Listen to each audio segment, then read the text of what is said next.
As peace talks resumed in Berlin, the battlefield delivered its own verdict. Russia's defense ministry says Ukrainian forces suffered catastrophic losses in just 24 hours, even as diplomats spoke of compromise.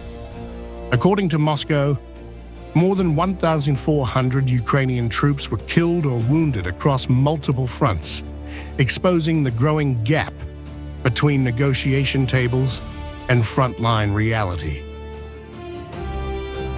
Russian forces reported new territorial gains, announcing the liberation of Peshanoye in the Dnipropetrovsk region.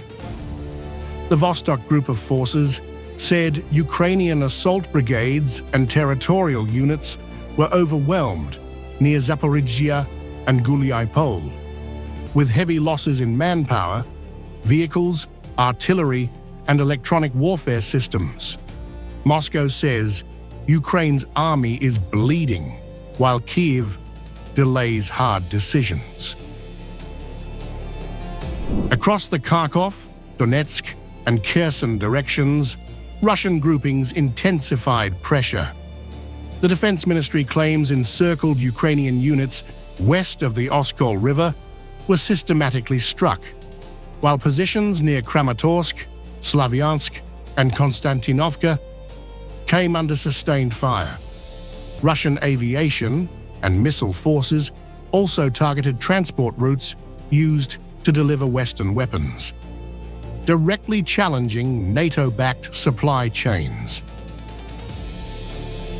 As Ukraine's battlefield losses mounted, political messaging shifted in Berlin and Washington.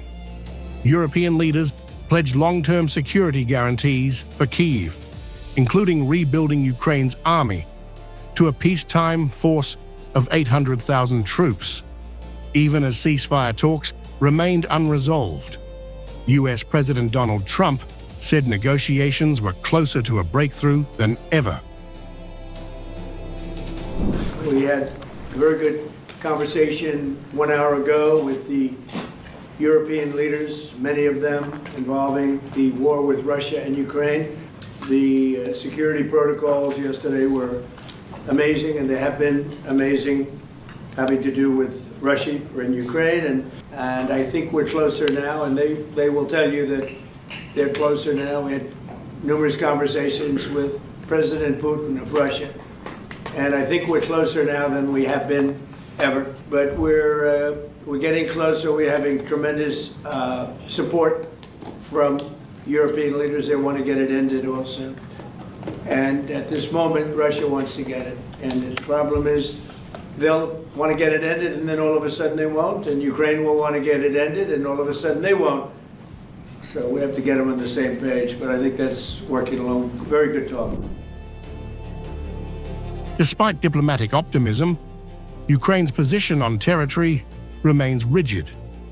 Zelensky has rejected proposals involving Donbass concessions, even as US negotiators reportedly press Kyiv to accept painful compromises. Moscow argues that Kyiv's refusal to adjust its stance is prolonging losses on the ground, turning negotiations into a cover for continued mobilization and attrition. The Kremlin says the contrast could not be sharper. Peace discussed in Berlin, destruction unfolding on the front lines. With Russian air defenses intercepting hundreds of drones and missiles in a single day, Moscow insists momentum is shifting militarily, not diplomatically. As talks continue, Russia frames the moment bluntly. Ukraine is losing territory, losing troops, and losing leverage.